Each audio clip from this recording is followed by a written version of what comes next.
আজকে বাড়িতে কেউ নেই, আজকে আমার কেউ ফুচকা খাওয়া থেকে আটকাতেই পারবে। আজকে আমি জমিয়ে ফুচকা খাবো, কি মজাটাই না হচ্ছে। আজকে আমি জমিয়ে ফুচকা খাবো, আজকে আর কেউ বারণই করবে না।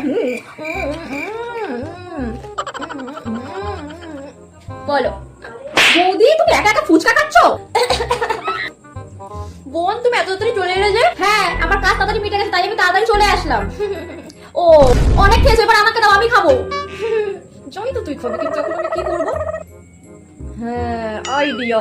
এবার দেখছি তুই ফুচকা কি করে খাস। কি হলো, কি ভাবছো? তাড়াতাড়ি দাও। বোন, আমাকে একটু জল এনে দাও না, আমার না খুব জল দিস না, বুঝলি? তারপরে তুমি এসে ফুচকাটা খেয়ে। ঠিক আছে, আনছি। তো চলে গেছে, তাড়াতাড়ি লঙ্কার গুঁড়ো মিশিয়ে দিই। তোর ফুচকার আলুর মধ্যে এমন লঙ্কার গুঁড়ো মেশাবো না, জীবনে ওর ফুচকা খাওয়ার নামই করবি না। এই নাও তোমার জল। এ কি, তুমি আমার ফুচকাতে আবার হাত দিয়েছো? না না, আমি আর খাচ্ছি না, তুমি খাও, তুমি খাও। আজকে কতদিন পরে ফুচকা খাবো, কি যে মজা হচ্ছে। বৌদি, তুমি আমার ফুচকাতে ইচ্ছা করে ঝাল দিয়েছো, তাই না? দেখ এবার কেমন লাগে। আর তুমি ফুচকা খাওয়ার নাম করবি? দাঁড়াও, আজকে আমি মাকে সব করবো, দাঁড়াও।